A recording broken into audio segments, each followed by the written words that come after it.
Hai, selamat datang di podcast kita hari ini. Kita bakalan ngobrol-ngobrol tentang tokoh panutan yang menerapkan nilai ASN berakhlak di kepemimpinannya. Siapa sih tokoh yang bakalan kita bahas? Nah, sebelum itu, kita perkenalan dulu yuk. Saya Febrianti dari Stasiun Geofisika Lampung Utara. Yuk teman-teman, kita kenalan biar makin akrab dengan audiensnya. Halo teman-teman, aku Zaki dari Stasiun Meteorologi Trunojoyo, Sumeneb. Halo, saya Fatah dari Stasiun Klimatologi Kelas 3 Papua Barat. Hai, aku Sawal dari Stamed kelas 4 Raja Haji Abdullah, Karimun, Kepri. Halo guys, saya Rudian Doksa dari Stamek Kelas 3 Marina Sarmi, Papua. Setelah kenalan dari masing-masing kita, yuk kita lanjut bahasan yang menjadi inti dari podcast ini. Siapa sih yang nggak kenal Ibu Dwi Korita Karnawati? Pastinya nggak ada dong, khususnya kita sebagai pegawai BMKG. Selain jadi pemimpin BMKG, beliau terpilih kembali menjadi anggota eksekutif Council Meteorological Organization atau yang biasa disebut WMO. Budi Korita benar-benar berpegang pada nilai berorientasi pelayanan. Misalnya, di tahun 2022, BMKG bisa mempercepat penyebaran peringatan dini cuaca ekstrim sampai 95% dalam waktu kurang dari 10 menit. Ini penting banget bagi negara kita, apalagi negara kita sering terkena bencana ekstrim. Kalau aku yang jadi beliau, pasti udah salah memperkirakan. Bilangnya cerah, malah hujan deras. Waduh, jangan pesimis gitu dong Mbak Bia. Jadi ngomong-ngomong nih kalau for your info, Budi Korita itu juga terlibat dalam proyek Global Multi Hazard Alert System atau GMAS. Nah, program ini tuh buat ngepastiin bahwa berbagai negara bisa saling berbagi informasi bencana dengan cepat. Jadi nggak cuma di Indonesia, tapi di seluruh belahan dunia.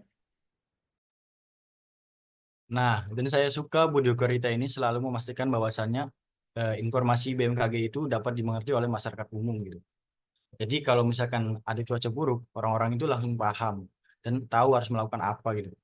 Jadi nggak ada tuh istilahnya orang-orang itu ini maksudnya gimana ya gitu. Semuanya itu sudah jelas.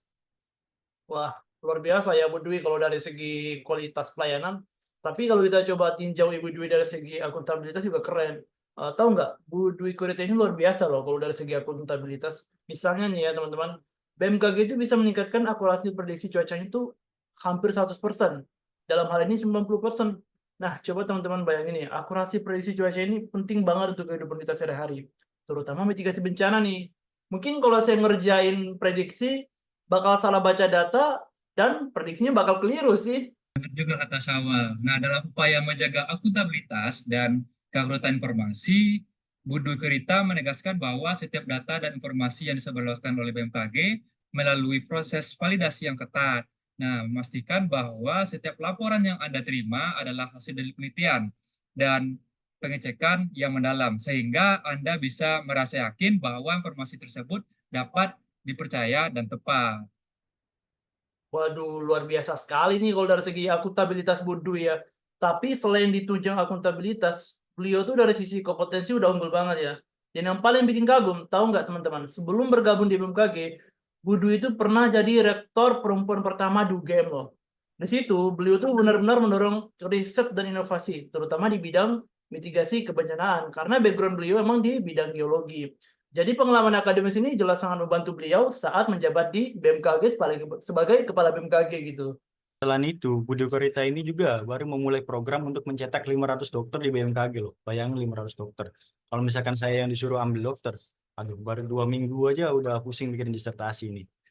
Oke. Kalau kita ngomongin dari segi harmonis nih, Ibu di Korita itu juga selalu loh teman-teman menciptakan yang harmonis. Nah, menurut wawancara beliau di Tempo, beliau itu juga sering mengadakan pertemuan rutin yang di mana tujuannya untuk mendengarkan masukan-masukan dari semua pegawai loh ini ya, dari junior sampai senior.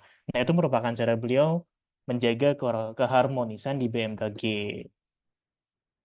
Nah, selain menjaga keharmonisan di BMKG, Budi Korita ini juga membangun kerjasama dengan negara-negara lain, contohnya seperti WMO. Beliau sangat memperkuat hubungan dengan lembaga meteorologi negara ASEAN dan internasional lainnya untuk berbagi teknologi dan data mitigasi bencana. Beliau ini sangat menerapkan harmonis di dalam, harmonis juga di luar. Top banget deh, Ibu Dwi Korita. Waduh, luar biasa banget ya Bu Dwi dalam segi kerjasama internasional ya, kerjasama global. otomatis dari kerjasama global beliau akan berdampak pada yang namanya loyalitas dia. Yang tentu ya kita nggak bisa ngeraguin lah loyalitas beliau. Budu ini just information sudah 2 kali loh terpilih sebagai anggota Executive Council WMO. Hal tersebut tentu membuktikan beliau terhadap pembangunan dunia meteorologi di tingkat global itu loyalitasnya sangat tinggi. Mungkin kalau aku yang jadi anggota kauntil di WMO bakal ngantuk ya mungkin pas rapat di tingkat internasional kayak gitu. Nah, kemudian untuk loyalitas nih, beliau terhadap BMKG juga terlihat dari komitmen beliau memperkuat sistem mitigasi bencana. Nah, dari sisi cuaca Indonesia bukan cuma sekedar jabatan, tapi benar-benar dedikasi penuh untuk BMKG itu sendiri. Jadi udah jelas banget nih kalau Budi Korita Karnawati benar-benar menerapkan nilai-nilai ASN berakhlak dalam kepemimpinannya. Mulai dari berorientasi pelayanan hingga kolaboratif, semua aspek kepemimpinan beliau sangat menginspirasi. Terima kasih teman-teman atas diskusinya yang menyenangkan dan seru ini, dan terima kasih kepada penonton yang sudah mendengarkan podcast kita hari ini. Sampai jumpa di episode berikutnya. Jumpa semua. Dadah, dadah, sampai Bye. jumpa.